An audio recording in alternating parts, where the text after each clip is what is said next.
A killing.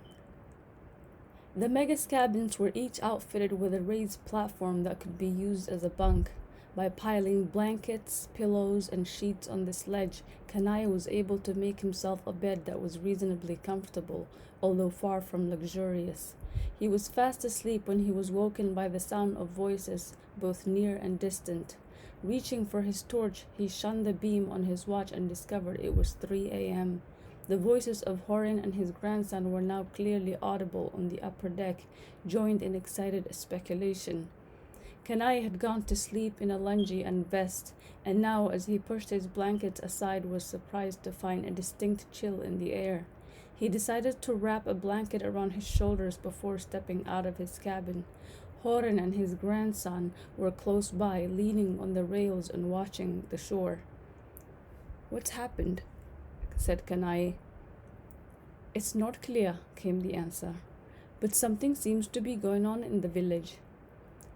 The flood tide had set in some hours before, and with the boat anchored in midstream, there was now close to a kilometer of water between them and the shore. The night was advanced enough for cottony clouds of mist to have risen from the water's surface. Although much thinner than the dense fog of dawn, it had still obscured the outlines of the shore. Through this shimmering screen, glowing points of orange flame could be seen moving quickly, here and there, as if to suggest that people were running along the shore with burning torches. The villagers' voices could be heard clearly in the distance, despite the mist's muffling effect. Even Horin and his grandson were at a loss to think of a reason why so many people would bestir themselves so energetically at this time of night. Kanai felt a touch on his elbow and turned to see Pia standing beside him, rubbing her knuckles in her eyes. "What's up?" "We're all wondering." "Let's ask Fakir." Kanai went to the Botbotti's stern with Pia following close behind and shone his flashlight into the boat below. Fakir was awake, sitting huddled in the center of his boat with a blanket draped around him. He held up an arm to shield his face, and Kanai switched off the beam before leaning over to speak to him. "Does he know what's going on?" Pia inquired. "No, but he's going to take his boat across to find out. He says we can go with him if we like." "Sure." They climbed in, and Horin came to join them, leaving his grandson in charge of the Botbotti. It took some 15 minutes to cross over, and as they approached the shore, it became clear that the commotion had a distinct focus. It seemed a crowd was congregating around exactly that part of the village where Horan's relatives lived. As the shore neared, the voices and shouts rose in volume until they had fused into a pulsing, angry sound. The noise inspired a peculiar dread in Kanai, and he said on impulse, "Pia, I don't know if we should go any further." "Why not?" "Do you know what those voices remind me of?" said Kanai. "A crowd?" "A mob is what I would call it, an angry mob." "A mob," said Pia. "In a small village?" "I know it's the last thing you'd expect," said Kanai, "but if I were just to listen to my ears, I'd say it was a riot, and I've been in riots where people were killed. I have a feeling we're heading into something like that." Narrowing her eyes, Pia scanned the shimmering mist. "Let's just take a look." Although the tide had peaked some hours before, the water was still high, and Fakir had no trouble pushing his boat's prow beyond the river's muddy edge. Ahead lay a slope of damp earth shaded with mangroves and carpeted with roots and seedlings. Fakir had steered the boat close to the point where the crowd had gathered, and beyond the shadow of the embankment, the mist was lit by the orange glow of the massed torches. Kanai and Pia were picking their way through the mangroves when Horin waved them to stop. He took the flashlight out of Kanai's hand and shone it down at his feet. Going over to join him, Kanai and Pia saw that the beam had settled on a mark in the ground. The earth here was neither dry nor wet, but pliable like clay, and it had preserved a stencil-like impression. Neither Kanai nor Pia had any doubt of what it was. The prints were as clearly marked as those of a kitten, daubed on a kitchen floor, only many times larger. The shape was so sharply defined that they could see the very texture of the circular pads and the marks made by the retracted claws. When Horan shone the beam ahead, and they saw a trail of similar depressions leading up towards the embankment from the shore. From the trajectory of the marks, it was easy to plot the animal's path. It had crossed over from the forested bank on the far shore of the river and had touched land at almost the same point as their boat. Pia said, "It must have passed within sight of the mega." "I suppose so, but since we're all asleep, it was in no danger of being spotted." When they neared the crest of the embankment, Horan pointed to a large mark in the dust and gestured to indicate that this was the place from which the animal had surveyed the village and picked out its prey. Then he made a sign to show that it was probably from here that it had sprung to attack. The old man was beside himself with anxiety now, and he went running ahead with Fokir in close pursuit. Pia and Kanai were a few paces to their rear, and on reaching the top of the embankment their progress was brought to an abrupt halt by the spectacle that lay ahead. By the light of the torches they saw that the village was made up of clusters of mud huts, so arranged as to run parallel to the embankment. Directly in front of them, a few hundred meters away, was a small mud-walled structure with a thatched roof. More than 100 people had gathered around this little hut. Most of them were men, and many were armed with sharpened bamboo poles. These they were plunging into the hut again and again. Their faces were contorted in such a way that they seemed to be in the grip of both extreme fear and uncontrollable rage. Many of the women and children in the crowd were shrieking, "Mar! Mar! Kill! Kill!"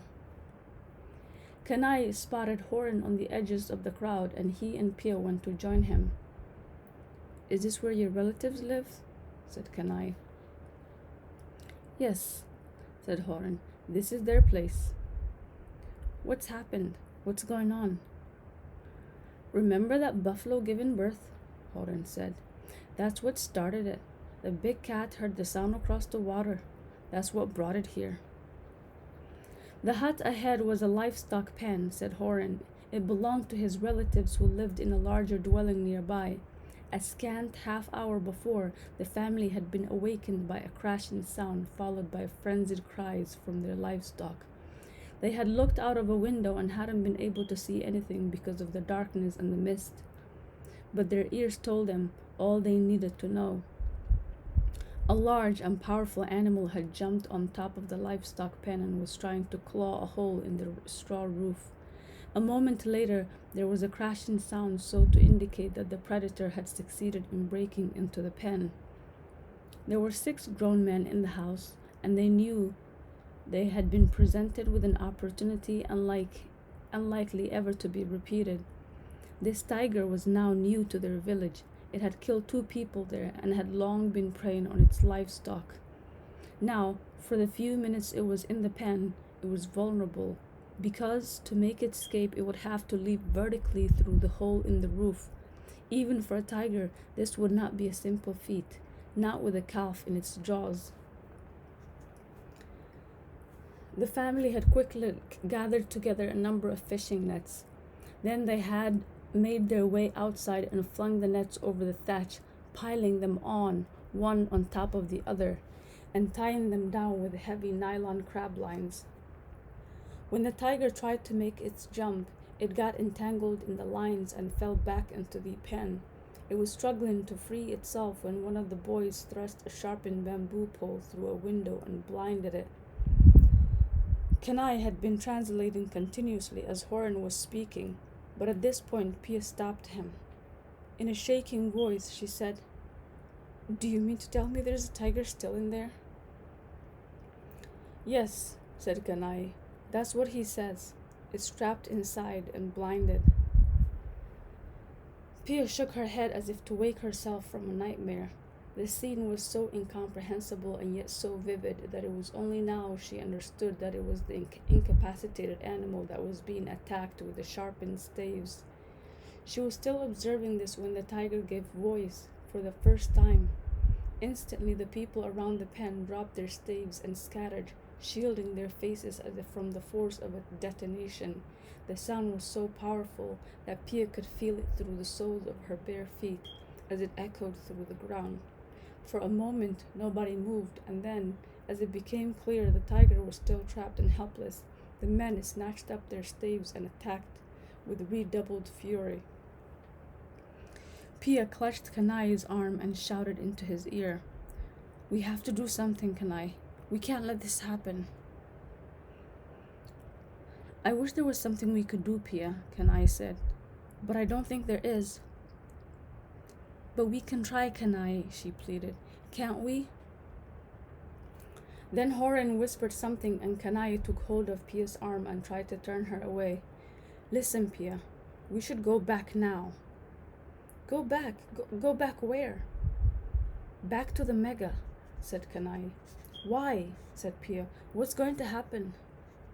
"Pia," said Kanai, tugging at her hand, "whatever it is, it's better you don't stay here to see this." Pia looked into his face, illuminated by the torches. "What aren't you telling me?" she said. "What are they gonna do?"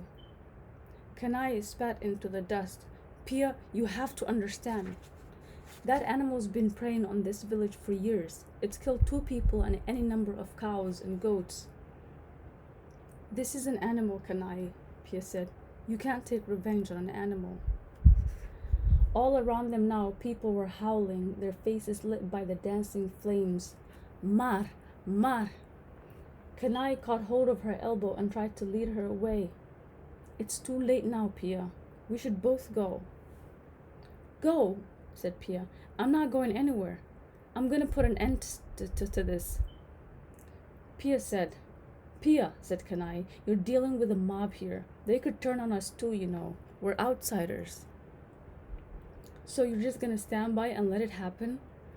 "There's nothing we can do, Pia," Kanai was shouting now. "Be reasonable. Let's go." "You can go if you like," she said, shaking off his hand. "But I'm not going to run off like a coward. If you're not going to do anything about this, then I will. And Fokir will. I know he will. Where is he?" Kanai lifted a finger to point. "There. Look." Rising on tiptoe, Pia saw that Fokir was in the front ranks of the crowd, helping a man sharpen a bamboo pole. Elbowing Kanai aside, she plunged into the throng and fought her way through to Fokir. There was a sudden surge of people around them, and she was pushed up against the man who was standing next to Fokir. Now at close quarters, she saw in the dancing light of the flame that the man's spear point was stained with blood and that there were bits of black and gold fur stuck between the splinters.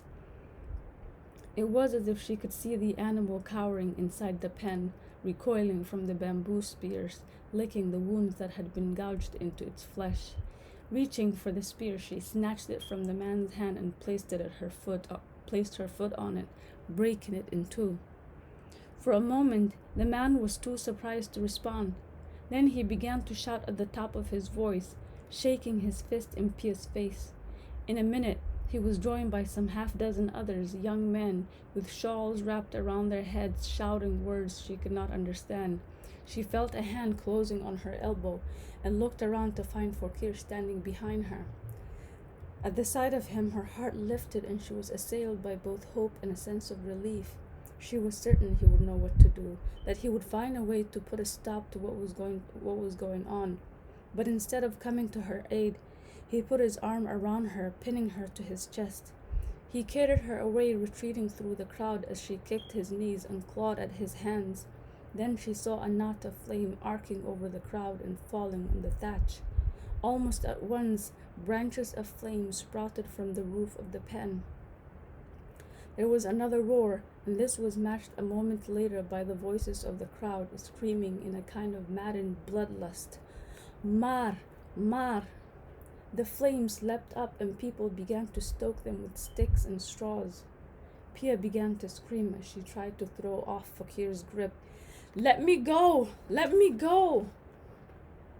But instead of unloosing her, he turned her around, pinned her to his body, and half dragged and half carried her to the embankment. In the light of the leaping flames, she saw that Kanai and Horan were already standing there. They gathered around her and led her down the embankment towards the boat. Stumbling down the bank, she managed to control herself to the point where she was able to say in an icy voice, "Fokir, let me go! Can I tell him to let me go?" Fokir loosened his grip but gingerly, and as she stepped away from him, he made a motion as to prevent her from running back towards the village. She could hear the flames crackling in the distance, and she smelled the reek of burning fur and flesh. Then Fokir said something to her directly in her ear, and she turned to Kanai. "What was that? What did he say?" "Fokir says you shouldn't be so upset." "How can I not be upset? That's the most horrifying thing I've ever seen. A tiger set on fire." "He says when a tiger comes into a human settlement, it's because it wants to die." She turned on Fokir, covering her ears with both hands. "Stop it. I don't want to hear any more of this. Let's just go."